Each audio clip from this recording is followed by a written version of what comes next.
Hey Denver, Chris Lopez here, and I have a great guest in the studio today. And his investing career hits a lot of the major milestones that many investors go through.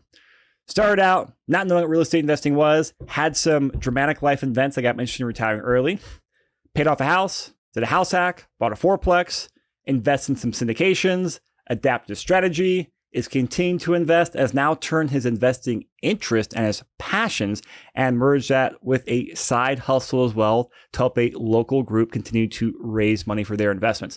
So a really cool story and a great guest. Eric Garber, live in the studio, man. Thanks. Happy to be here. Yeah, so we met, I think, 4 years ago. We got in this 5 years ago? It would have been the fall of 2019. 2019. All right. So about 4 years ago, I know we got talking then, obviously for real estate investing, but let's rewind. I think 2015 was a year for you. Not a great year, but it was a year. You had two, as you call it, two atomic bombs.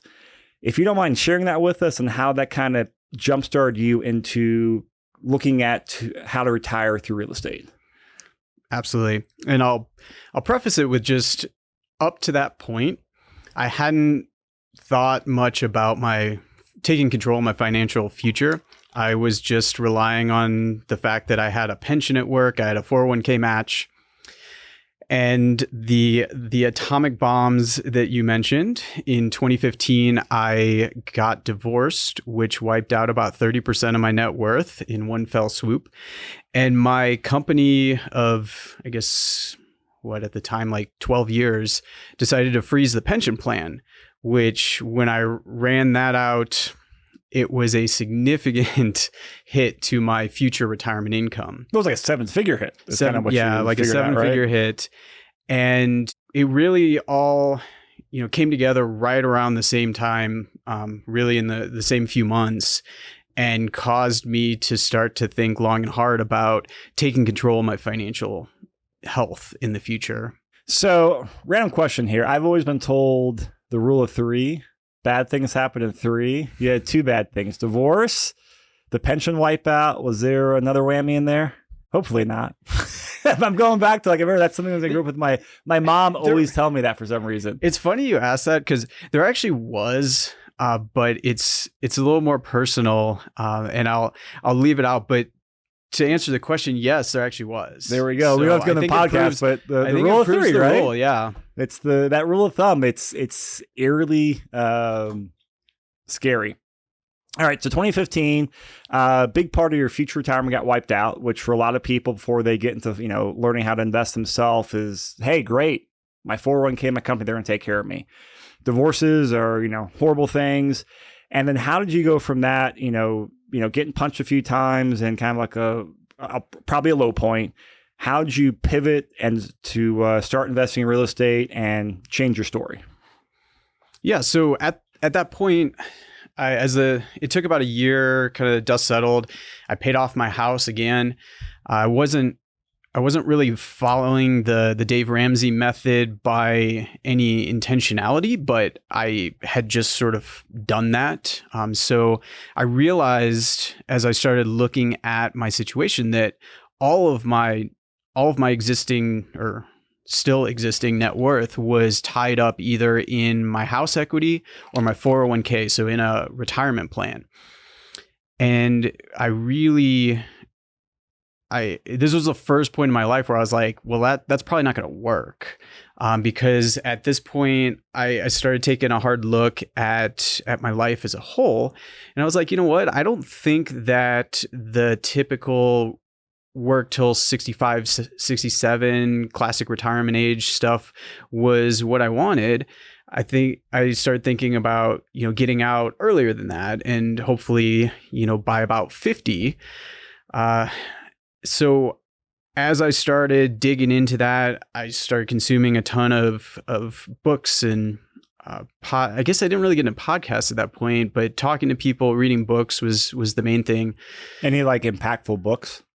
Yeah, I would say two things really, really shifted my focus. One was Scott Trench's Set for Life. Oh, that's a fabulous book. Yes. That should be required reading for everyone. Yeah, that was super powerful for me. And then also the Purple Book, the Kiyosaki. Rich Dad, Oh, Poor I've never heard Dad. it called the Purple Book. Yeah, I think I've heard people call it like the Purple Bible or something. I've heard it called, yeah, I've heard the Bible reference. I like that though. So those two books were extremely impactful. Although, like, Scott's book didn't come out until 2017. So I think one of the things that it's embarrassing to say, but I think it's probably good to say so that people can hear that, it took me a long time to get to where I am today. And I'm not even talking about like a net worth number or something like that. I'm talking about just strategy wise. Figuring it out, right? Yeah, figuring it out. And so like I got all the immediate hard stuff sorted and kind of got my financial footing back by the end of 2015. But I'd say the first actual like real step that I took towards my current strategy, wasn't really until 2018. So from end of 2015 to basically like the beginning of 2018, that was all analysis paralysis and talking to people and learning and just beating my head against a computer screen. Cause can I jump in here because you're more analytical by nature. You are an engineer, so you tend to be, analytical, and a lot of people run the same paralysis by analysis. How did you overcome that, and what advice would you give to your younger self or other people in that same situation right now? Oh gosh, that's a hard one because in my case, it took me learning some key things to be able to take positive steps forward. I guess the best thing I would say is, find somebody or find, some group that whatever they're doing resonates with you and they've had some kind of success, and really dig into that and see how to get a foothold there. And if there's something there you can implement. Because I started talking to people, like finding a mentor almost, or a mentor group, or it could be that. It could also be just if you have a friend that's done some good stuff. Like I was talking to people that ended up being very successful in real estate, and I don't think I listened well enough. I think it took a couple of years for me to unlock some things in my brain to be able to hear the message, if that makes sense. Mm-hmm. But hopefully people won't be as stubborn as me, and they'll be able to talk to some people and see like, hey, they're doing this. That makes a lot of sense to me. I want to try that. And then, yeah, you go the mentorship route, you go the group route, mastermind, whatever. There's all kinds of opportunities with meetups and other things available to us today. Okay. All right. So you started having a shift, and I believe your first action was buying the house at Golden, right? Yes. Yeah. Unpack that and like why house hacking. And you're one of the few people I know, the total side note, actually house hack Golden. A lot of people want to do it, but it's a great place to live. Numbers are dicey up there or harder to make. But just talk about the whole house hack experience, because you have a great one. Yeah. So I found a new construction in my neighborhood. It was 6 blocks from my house that I'd been living in for for 15 years. Oh, I didn't know that. Okay. Yeah. And so I just kind of happened across it as they were starting to build the first couple of units, checked it out. The floor plan seemed like it would work for a basement apartment. So I got in, and before they'd even broke ground, and we designed up the basement, had them finish the basement at the same time they were building the house. So the day I moved in, I had a 2-bedroom, 1-bathroom apartment in the basement with its own laundry room, its own living room, and its own kitchen, multiple storage closets. So basically no shared space. The only catch was that there was not an external entrance. So we share the front door, which I didn't think was going to be a big deal, but lesson learned, that's a big deal. Like, what's the layout? Is it like the front door coming like the living room where you're watching TV? Yeah. Or home office? Okay. Yeah. And the basement stairs are right next to it. So it's not like you have to walk all the way across the house around the hallway. I mean, you just literally walk in, turn, go downstairs. And I didn't think it was going to be a big deal, but every time I have to show the place, people are like, oh, I love it, but I'm not sure I dig the the shared entry. So if you do have the opportunity to do a house hack in the basement and there's any way to do a separate entrance, are you able to throw up like a short drywall wall or anything and another door? Because we've had a lot of clients do that. There's one thing that I could do. It would be major. It'd be pretty major. Okay. And I think I'd then start to run into issues with permitting and zoning. And I don't know how that would work with my HOA. Yeah. And well, a lot of times that sounds like it's one of those, you look at like what's the return on investment on there. And that sounds like it's just probably way too much headache and way too much money. It sounds like for after the fact. Yeah. Because I think too, also like every time I've talked to you, you've always seemed to have like a tenant in there. Like I think you've had it successfully leased out for a long time, right? Yeah. The thing is, as long as you price it right, you're going to have a tenant. And that's other lesson learned. Like if you're not getting enough traffic and this is your first time trying to rent a room or, rent some kind of unit, lower your price, because it's amazing what $100 less or $200 less, or if you're really out of whack, $500 less. But all of a sudden the interest starts flowing in. Yep. And so that was one of the things that happened to me. I think it took me 2 or 3 months to get it rented initially because it was winter. And I had a price too high. And so I just had to find that right thing. But yeah, house hacking has been great. It's a super powerful tool. I live for less than you would pay for a 1-bedroom apartment. And I have a brand new, modern, 3-bedroom, 3-bathroom house that then I rent out the basement. There's just some things you have to deal with when you're sharing a space like that, though. Like when your tenant accidentally discharges a shotgun into the ceiling while you're standing above him in the kitchen. So there can be some fireworks, no pun intended. And the lesson learned on that one, because no firearms was already in the lease, is don't give people put a metal detector up in your front? No? Okay. Don't give people second chances. They had done a couple of questionable things. They weren't big deals, but I could have just based on like lease violations, essentially. But proper lease violations. And I was like, they seem all right. They're apologetic. Like they're gonna do better. Don't give second chances. Yeah. I agree. I mean, I've, just in business and life and rentals, the same thing. If someone's broken the rules, like it's more often than not, given the second chance to come back and bite you in the butt, or get you shot in the foot, which thankfully you did not. Thankfully. But I mean, overall, like, would you go back and house hack again? Yeah. It's so powerful. Yeah. Reduces your expenses by so much. And then that opens up so much more investable assets per month. Yeah. All right. So we got the house hack. You said 2018, right? Yeah. 2018, got the house hack. And I think it was a year or two later, you bought your first direct rental, right? Which was a fourplex. Mm-hmm. Yeah. So why did you shift from house hacking to buying rentals? So when I moved out of my old house, remember it was paid off. Yeah. So my initial thought was I was going to rent the old house. And I started running all the numbers and I couldn't figure out what was wrong, but I didn't like what I was seeing. What was the rough numbers like back then? What was the value and what would have rented for? So I ended up selling it for just over 400, like 427. Okay. And I think I would have been able to rent it for at least 2,500 conservatively, probably could have gone 3,000. Oh, wow. Okay. But it was an old house. There were things that certainly was going to have capital expenditures, was going to have some maintenance.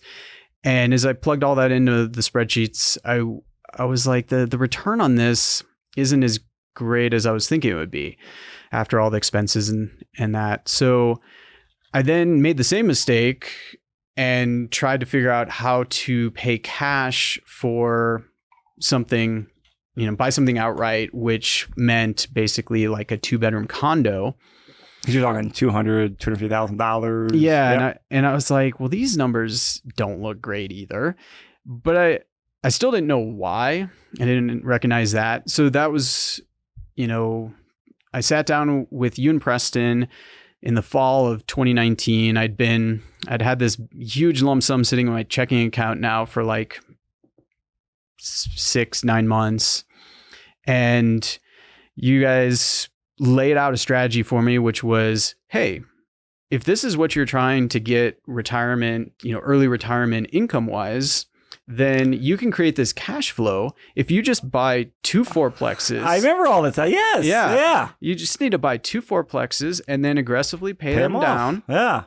And as soon as they're paid off, you can live free and clear on this stuff. I think your goal, you're like 8 or 10,000 a month was kind of right. At the time, it was like probably $7,000 ish at that point that we were thinking. And I totally forgot about that modeling. Yeah. Yeah. So that we set out on that strategy, and you guys found me an off-market property in Longmont and bought the fourplex, and it was all systems go. Yep.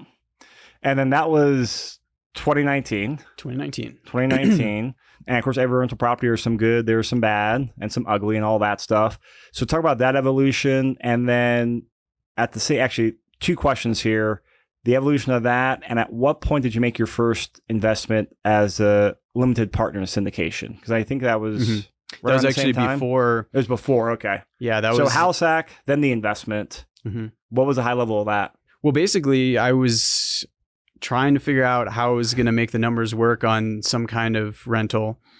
Wasn't sure what to do. Hadn't met you yet. Hadn't come up with the fourplex plan. So I knew some friends that I used to work with, and they had been in real estate for a while. They started syndicating deals and were doing their second multifamily syndication. And they reached out and was like, hey, we're doing our next deal. Just wanted to see if you might be interested. And I was like, yes, I've got all this money sitting in my checking account. I'm making no progress. Yeah. And I was probably a little cavalier in how quickly and how much I put into their deal, but I knew I could trust them. These people were... So this is where like your analytical brain just quieted, shut off, but you're more like, hey, I know you, like you, trust you. Yeah. I'm investing with you, not the spreadsheet. Is that accurate? Okay. Yeah. And they actually, I filled out their little interested investor thing, and Alex, the husband, calls me up. He's like, hey, are you sure you want to invest this much? And he was, concerned. He's like, can you afford this? Or do you know what you're getting into? And I'm like, oh yeah, it's good. I just sold my house. Like, I got all this money, whatever. I need to invest it in real estate somehow. So that whole experience was, looking back on it, a little naive. But like you said, I knew wholeheartedly I could trust these folks. And at the time was just a one-off. So like when I sat with you guys, I was just looking at the passive investment as, okay, well, when that sells in 5 years and it returns a bunch of money, I'm just going to throw that towards the mortgage on the fourplex. Or if I haven't gotten the new fourplex, the second one, there's your down payment, right? That's the down payment on that. Yeah. So that's how I was viewing it. It had no lasting impact on my strategy at that point. And then kind of like multifamily value. And I was in Denver or Colorado Springs, right? That first one you did? The syndication was in Colorado Springs. Colorado Springs. Okay, great. So local operators, Sarah and Alex, doing a local property in the Springs. Then you bought the fourplex, and the syndications and passive investing was still more just kind of like a side thought, or just, hey, I'll do this and reposition it later. And then as you own the fourplex, life happened, COVID happened, all that. I think your strategy changed again. And this is something I want to give you a lot of credit for, and I'm high because you and I, we stay in touch, we talk, and I talk to a lot of people, and I see a lot of people get focused on like one strategy, and they just get like tunnel vision on there. And there's a good balance with, hey, I got a really good strategy versus, hey, I guess stay adaptable as well. And you stay adaptable based on market conditions, strategy, what's working, what's not, and also just your own personal situation. So at what point did you like, hey, I want to shift more towards passive investing versus buying 2 fourplexes and paying them off? Yeah. So I had the unique experience of being able to watch these 2 investments side by side, which, a lot of people might not necessarily have that, where I invested in both in 2019 and then over the next couple of years got to see how they both performed. Oh yeah. And the fourplex was a lot more work, and the numbers were a lot worse than even the conservative numbers that I had put together. So, when it came down to it, it came down to really like a personal values thing. And I don't know how else to explain this. So maybe I'll tell like a really brief story. Yeah. So I used to have a manager at my first company, and he was in real estate. He's retired now, doing awesome, has lots of property and tons of money. So I watched him as he ran out of work. He was a senior manager, a lot of responsibility at work. He would run out of work at 5:30 p.m., jet across town to either Aurora from Southwest Littleton. You'd go up to Aurora, rush hour traffic, or down to the Castle, what is it? Castle Rock, Castle Pines, to self-manage these rental properties that he owned. And he didn't complain about it once, right? So I met with him recently to catch up, and I'm telling him about how, the fourplex, it's a pain in my butt, and I just really want to focus on passive real estate investments. And he's like, why aren't you self-managing? I'm like, well, it's in Longmont. I don't want to deal with this. He's like, I don't understand. And I'm like, yeah, exactly. Because I don't understand why you were going off and self-managing these properties, working nights and weekends. You had kids in high school at the time. Yeah. But so it really comes down to your values. And I think you did a really good thing in one of your videos where you did one of these bubbles, and you were like, your values and market, goals, strategy. Okay. Where's the sweet spot? Yep. So I think of it as like your values have to align with your strategy. Yes. And he's using his hands like concentric circles overlapping to where the overlap is. Yeah, the Venn diagram. Yes. That's the real word for the science people. So it really came down to, were things so bad with the fourplex? No, but they didn't meet my expectations. My expectations were it was going to be less stress and more passive. Yep. I mean, I've had to fire 2 property managers, and people say, oh, well, property managers, whatever, you got to make sure they're referred and you can, you're not just going with anyone. I'm like, both of them were referrals from you. Like, you can have referrals from people that have their ear to the grindstone. I think you said once something about how, the shelf life on property managers, they're one notch below a contractor typically. Like, yeah. you take your typical contractor, and a lot of times they're great, and then they either have successful or they go off into other things. And property managers, they start off great, and then I don't know, it's a pattern. Very few can successfully operate and manage a PM company for a while. Yeah. Like, so they either grow too big or they can't scale. Yeah. So they could be great one year, and then the next year they start to. So the bottom line is I realized through experiencing it that it wasn't what I was looking for. I wanted something that was going to be more passive. Like truly hands off. Yeah. And I was seeing that happen as I was watching these side by side. I'm like, hey, I'm getting phone calls from the PM saying that a tenant's trying to sue me for something that's complete garbage. Ooh. It's unfounded. And then I'm getting an email from Alex and Sarah that's like, hey, the property's doing great. Your distribution's coming. And I'm like, I just had to cut a check to refill my cash reserves in my fourplex bank account, but I'm getting a check from the syndication. You know what? I want more of this. Yep. And so that's when I started to shift my thinking and my strategy to, maybe not just fire sailing the fourplex, but let's focus future investments on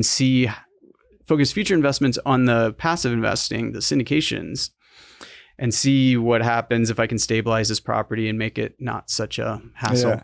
So let's shift to the syndication side, because 2 things I really want to, as we have a few minutes left on here, talk about is your syndication ladder strategy, and and how you're going to tier things up to kind of plan cash flow and returns, later down the road.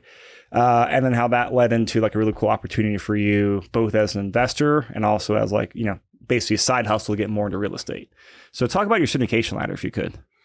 Yeah, so it's real simple. Basically just invest in syndications each year. And what that does for you is it creates cash flow. And then as they start to sell off per their business plan or have liquidity events, then you just keep reinvesting. And what you can see is that in a lot of these deals, just for easy numbers, they are trying to double your money in 5 years. Yep. So basically, if you think in the simplest sense, if you invest, let's say, $100,000 a year for 5 years, then you create $100,000 a year of income, plus you can reinvest $100,000 starting year 5 as the first one sells off. So you can basically create a sustainable cash flow in 5 years if you go with the assumption that you have the money to invest initially. So I'm basically doing that where I'm just investing each year a certain amount so that down the road, really starts to kick up 5 years in as that first deal sells. And so what it does when you do this type of strategy is it helps to mitigate some of the issues or challenges you have with these types of illiquid investments, because not all of them are going to perform to their plan. So winners, losers. Yeah. So you don't have everything tied up in just one. You also, because you're investing in different ones each year, if one sells off a little early, if one sells off a little late, like it sort of balances out some of the things. You may get more cash flow throughout from one, you may get less from another. So just diversifying effectively, you mitigate some of the concerns you might have with this type of investment, because it's not an investment vehicle that is going to be right for everybody. Yep. And so really the way I like to, because I think it's a great strategy, and if you ever plug numbers in a spreadsheet, and also I know you've got a really great spreadsheet too, I'd recommend people reach out to you and see the spreadsheet you built. I always relate it to like dollar cost averaging your 401k or retirement account. People, hey, no matter what the market's doing, put in 5,000, put in 10,000 a year or whatever. Same thing, kind of same concept with syndication lenders. Hey, once a year, every 6 months, whatever it is, hey, put in a chunk of money, and you're averaging yourself in the market while also building up the whole ladder of cash flows. So you've got that plan in place. And then how did you end up coming to be able to work with Eric? Eric, how did you end up working with Alex and Sarah, who you were an investor with, and now you're working with them on some of their deals with their company? Because I think it's a really cool story and something that a lot of people want to replicate out there, because you have a really cool opportunity you're working on. Yeah. So basically, I loved what they were doing. I liked them as people, and like I said, had full trust in them. So as I shifted my strategy to invest more and more in the syndications, well, I invested more and more with them. And as we started going along, I started thinking like, hey, I wonder if there's a way I can get more involved, which is kind of ridiculous if you think about it, because I just talked about how trying to deal with the fourplex and have active management of that was something ironic. Yeah, that I wasn't interested in. So here I am saying like, oh, how do I become active in something that's purely passive? It makes no sense, but I trust you. It makes sense. Makes sense. It's just funny the way you said it. It makes sense because I think it's powerful, and I like talking about it. I like seeing if I can help people like sort out if it works in their strategies. So to answer your question, Alex was training for an Ironman, and he invited me to do some runs with him, some training runs. And so we started running together on the weekends a little bit. And I started thinking, hey, is there any way I could get more involved? And he's like, oh, I don't know. Let me think about it. And so just kind of planted the seed. And then nothing, he went to his Ironman and nothing happened. And then he started training for a marathon. And so then he's like, hey, you want to meet up for a run? And so I was like, hey, I was thinking about it. And, is there a way that I could become a GP on one of your deals in the future? Like what kinds of things could I do? Could I help you raise money or something? He's like, now that you mention it, we should talk. There might be an opportunity. And so that basically What led is a GP? General partner. So the deals are split between the general partners who operate the deal in some capacity, who put the deal together, and then the limited partners, which are the truly passive investors, which is what I had been to that point. Yeah. So yeah, we met for lunch like a month later and started talking and figured out a way that I could start helping them out with some of their investor relations and some of their marketing, because they'd been doing many more deals in 2022 than they had previously done. And so that started to facilitate some things where they couldn't do everything. They had some growing and scale pains in it, right? Exactly. So I have just been coming in trying to be a fresh set of eyes, apply some of my engineering experience, process improvement type stuff, and just try and lend any help I can. So just trying to make myself valuable. And it's been a really cool experience because, like I said, I really like talking about this stuff. I love nerding out on the personal finance and the investing thing. So a couple of things I want to highlight here, because I mean, you did such a great job of building a relationship and also creating opportunity essentially for yourself. Is what you did is you had a relationship, you got to know the person, you offered to provide value, and you asked for something. You're like, hey, how can I become a GP in this? Or how could I do this? Like you were persistent. You were pleasantly persistent, I should say, because there's persistent and there's pleasantly persistent. Where you just, hey, build a relationship, you're asking, you're doing this, you're learning more, you're being active, but also being known, hey, I could do this. What about this? What about this? And for most people, you don't go Saturday morning, go for a run, have a cup of coffee, then all of a sudden you're a GP. But over months and years, as you're building that relationship, all of a sudden, hey, the timing is right.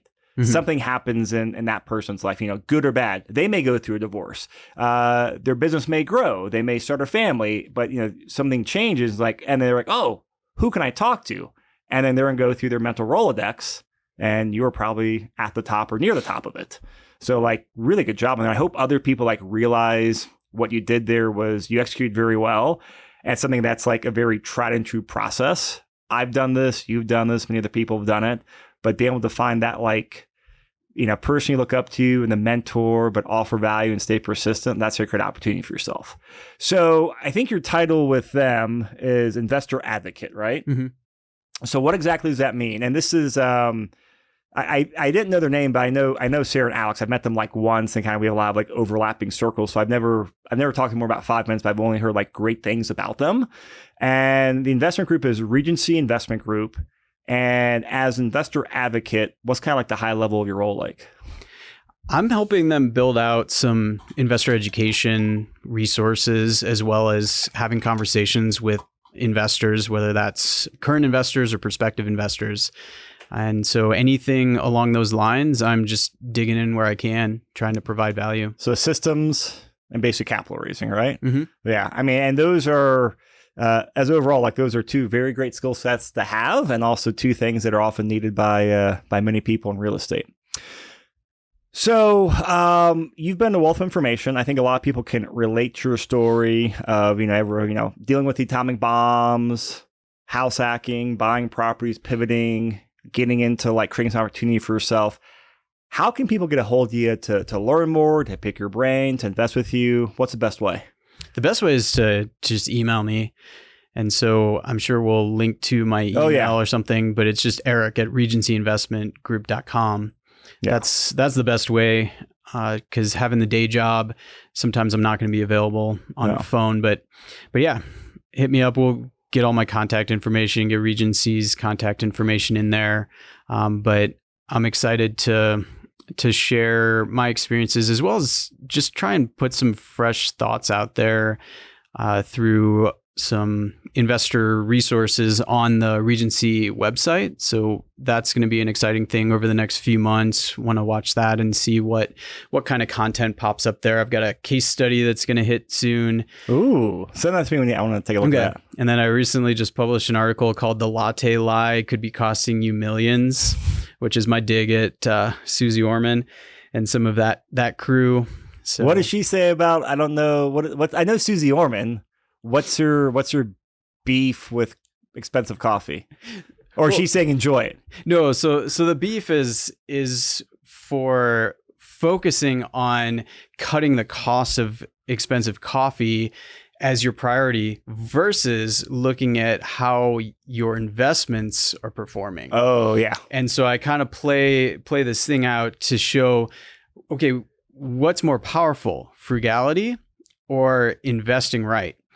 And I think that the narrative that's out there is dangerous for the higher earners, which when we're talking about syndications in that world, we're typically talking to people that have a little more capital, have a little higher these salary. Have to be accredited investors too, which is... Yeah, well, and that's one of the cool things about Alex and Sarah's group is that we do deal with sophisticated investors. So you don't have to be accredited to invest. And that was how I got started, which was awesome. I was not an accredited investor back then.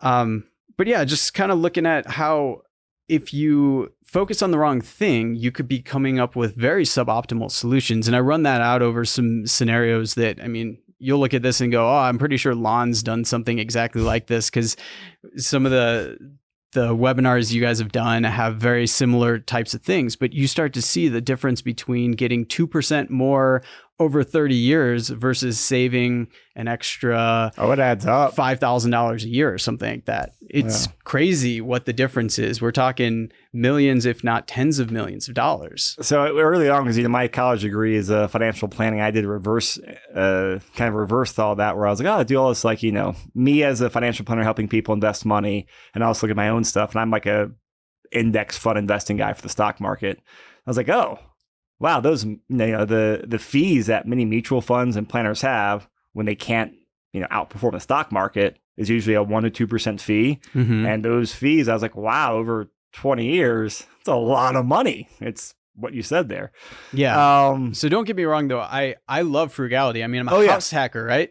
Like frugality is part of my life, but it's more about distracting you. Don't get rich, though, by being frugal. Yeah. And distracting you from the things that you should be doing. Yeah. I think that is so well said.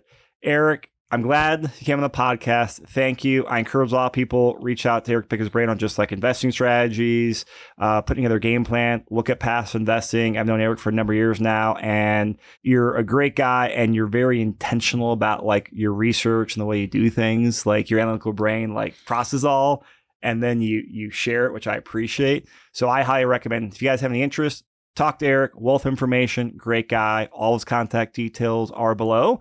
And he's actually also one of our chapter contributors in the 2023 book, which will be coming out pretty soon when this podcast hits. So you'll get to read him on there, and hopefully meet him at a networking event too. Eric, it's been fantastic, man. Thank you so much. Thank you.